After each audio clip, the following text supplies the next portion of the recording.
আর আসুন ষষ্ঠ বাণীর জন্য আমরা মাথা নিচু করি, আর চোখ বন্ধ করি, প্রার্থনা করি। মঙ্গলবার পিতার ধন্যবাদ প্রশংসা করে আমাদের সাথে আছে প্রভু। এই সুন্দর দিন তুমি আমাদেরকে দেখতে সাহায্য করেছো পিতা, আর এই বাক্য বলার জন্য তুমি সুযোগ করে দিয়েছো পিতা, তুমি মনোনীত করেছো পিতা। এই বাক্য বলার যোগ্যতা আমাদের নেই পিতা, তুমি আমাদের বলার জন্য সাহায্য করো, আমাদের সাথে থাকো সর্বত্র প্রভু। এই বাক্য আমরা প্রত্যেকে বলতে পারছি পিতা, তুমি মনোনীত করেছো, তুমি আমাদের সাথে আছো পিতা। পিতার সকল ধন্যবাদ, মহিমা গৌরব প্রশংসা তোমারই হোক। এই ছোট্ট প্রার্থনা প্রভু যীশু খ্রিস্টের নামে চাই, আমেন আমেন। আমরা দেখি জুন 19:30 পদ, সিরকা গ্রহণ করিবার পর যীশু কইলেন সমাপ্ত হইল, পরে মস্তক নত করিয়া আত্মসমর্পণ করিলেন। আর প্রভু যখন ক্রুশবিদ্ধ হয়েছিল আমাদের জন্য, আর তখন মাথায় কাঁটার মুকুট পড়েছিল, রক্ত ঝরেছিল, 39 বার চাবুকের আঘাত খেয়েছিল। আর কিসের জন্য এই শাস্তি ভোগ করেছিল? আমাদের মানব পুত্রের জন্য। তারপর প্রভু সিরকা গ্রহণ করলো, তখন সিরকা তারা দ্বিতীয় রস প্রভু খেয়েছিল, তাকে খাওয়ানো হয়েছিল। আর পরে যীশু কইলেন সমাপ্ত হইল, মানে তখন সব শেষ হয়ে গেছিল। প্রভু বলেছিল সমাপ্ত হইল, পরে মস্তক নত করিয়া আত্মসমর্পণ করিলেন। প্রভু যখন জীবিত ছিল তখন ক্রুশে ঠিক ছিল, কিন্তু যখন মরে গেছে তখন প্রভু শেষ অবস্থায়, যখন তার আত্মা ঈশ্বরের কাছে চলে গেছিল, প্রভু তখন মস্তক নত করিয়াছিলেন, আর প্রভু তখন আত্মসমর্পণ করেছিলেন। তিমোথেয় 4:7 যদি আমরা দেখি, আমি উত্তম যুদ্ধে প্রাণপণ করিয়াছি। প্রভু বলছে যে জায়গায় আমি এই বাক্য পালন করেছি, এই বাক্য আমি মেনে চলেছি, এই বাক্য আমি উত্তম যুদ্ধে আমি প্রাণপণ করেছি, সঠিক জায়গা নিরূপিত পথের শেষ পর্যন্ত দৌড়েছি, আর বিশ্বায় রক্ষা করিয়াছি। প্রভু বলছে আমি শেষ পর্যন্ত আমি দৌড়েছি এই মানব পুত্রদের জন্য, পরিত্রাণের জন্য, পাপ উদ্ধার করার জন্য, পাপ ধৌত করার জন্য। আমি এই জায়গা শেষ পর্যন্ত আমি দৌড়েছি, আর আমি বিশ্বায় রক্ষা করিয়াছি। যে জায়গায় আমার মানব পুত্ররা সবাই বাক্য ধরে রাখতে পারে, বাক্যকে বিশ্বাস করে, আমাকে বিশ্বাস করে, ঈশ্বরের সন্তান হতে পারে, আর তারা এই স্বর্গরাজ্যে পরিত্রাণ পেতে পারে। স্বর্গরাজ্য আমাদেরই জন্য, প্রভু সেই জন্য আমাদের জন্য প্রভু বিশ্বাস করিয়াছিল, আর ঈশ্বরের বাক্য পালন করিয়াছিল। আর প্রভু লাস্টে সমাপ্ত হইল, প্রভু সবকিছু সমাপ্ত করেছিলেন। জুন 17:4 যদি আমরা দেখি, তুমি আমাকে যে কার্য করতে দিয়াছ তা সমাপ্ত করিয়া আমি পৃথিবীতে তোমাকে মহিমান্বিত করিয়াছি।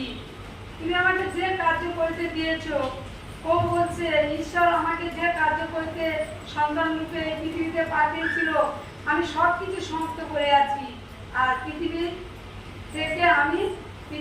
মধ্যে দিয়ে আমি তোমাকে সমস্ত কিছু গৌরব প্রশংসা করিয়াছি, তোমাকে মহিমান্বিত করিয়াছি।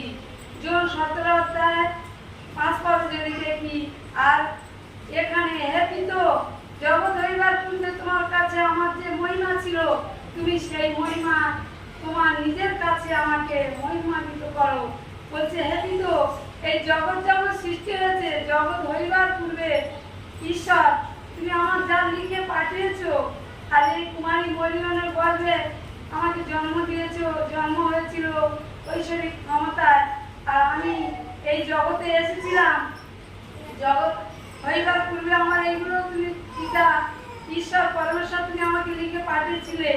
আর এই জগৎ হইবার পূর্বে তখন আমি যখন এসেছিলাম, আর তোমার মহিমা করেছিলাম, সমস্ত কাজে পালন করেছিলাম, আর তুমি সেই মহিমায় তোমার নিজের কাছে আমাকে মহিমান্বিত করো।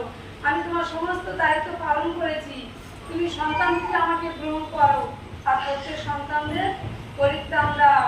লুক 9:58 যদি আমরা দেখি, যিশু তাহাকে কইলেন শৃগালের গর্ত আছে এবং আকাশের পক্ষীগণের বাসা আছে, কিন্তু মনুষ্য পুত্রের মাথা রাখিবার স্থান নাই।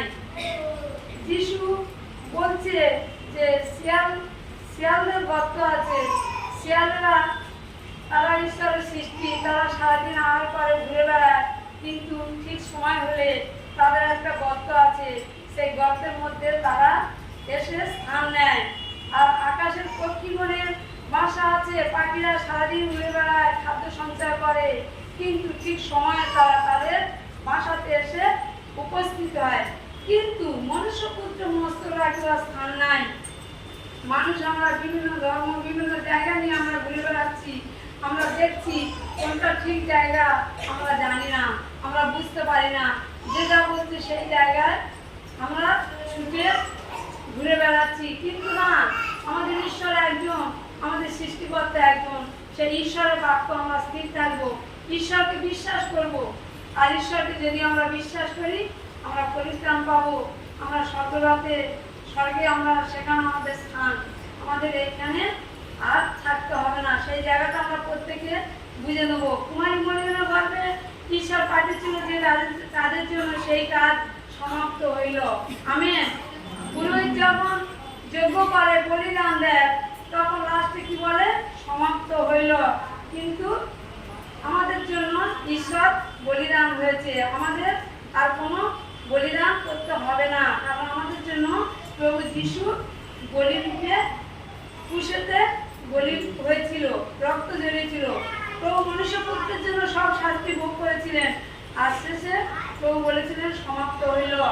আমেন। পৃথিবীর শেষ যুগান্ত পর্যন্ত ঈশ্বরের বলিল, আমি তোমাদের সঙ্গে সঙ্গে আছি, আর সবকিছু সমাপ্ত হইল। আমেন। পাপ তুলে নিয়েছিল, সমাপ্ত হইল। আমেন। সুস্থ হয়েছিল, আর প্রভু বলেছিল সমাপ্ত হইল। আমেন। মন্দ আত্মার ঈশ্বরের বাক্যে সমাপ্ত হইল। আমেন। মনুষ্যপুত্রের জন্য প্রভু শাস্তি ভোগ করেছিলেন, সবকিছু সমাপ্ত হইল, প্রভু সমাপ্ত করেছিল। আমেন। শয়তান সমাপ্ত হইল, শয়তান প্রভুর বাক্যে দাঁড়িয়ে থাকতে পারলো না, যিশু নামে শয়তান দূর হয়ে গিয়েছিল, আর প্রভু সবকিছু সমাপ্ত করেছিল। আমেন। মৃত্যু সমাপ্ত হয়েছিল, আমাদের মৃত্যু থেকে প্রভু আমাদের পাপ ভার গ্রহণ করেছিল, আমাদের সমস্ত মৃত্যু পাপ ভার সবকিছু প্রভু ক্রুশে বহন করেছিল, সমস্ত কিছু সমাপ্ত হইল। আমেন। আমাদের কোনো বলি দিতে হবে না, কারণ প্রভু আমাদের জন্য বলিদান হয়েছিল, আর মানব পুত্রের জন্য শুধু শাস্তি ভোগ করেছিলেন। আমেন। প্রভুর বাক্য পালন করবো, আমরা বিশ্বাস রাখবো, আর স্বর্গরাজ্য আমাদের জন্য অপেক্ষা করছে। সমস্ত কিছু সমাপ্ত হয়েছিল। আমেন। আমরা সিনেমা দেখেছি, সিনেমা ঘটনা যখন শেষ হয়ে যায়, লাস্টে একটা লেখা ওঠে সমাপ্ত হইল। তাহলে প্রভু তেমনি আমাদের সমস্ত কিছু ভার গ্রহণ করেছিল, আর লাস্টে প্রভু বলেছিলেন সমাপ্ত হইল। প্রভু মেন চিন্তা ভাবনা আমাদের উপর ছিল, সন্তানদের উপর। আর মেন বাক্য হচ্ছে আমরা প্রত্যেকে প্রভুকে বিশ্বাস করব, আর প্রভুর বাক্য আমরা ধরে রাখবো, তাহলে আমরা স্বর্গরাজ্যে পৌঁছাতে পারবো। ঈশ্বর তার আপন বাক্যে সবাইকে আশীর্বাদ করুন। আমেন।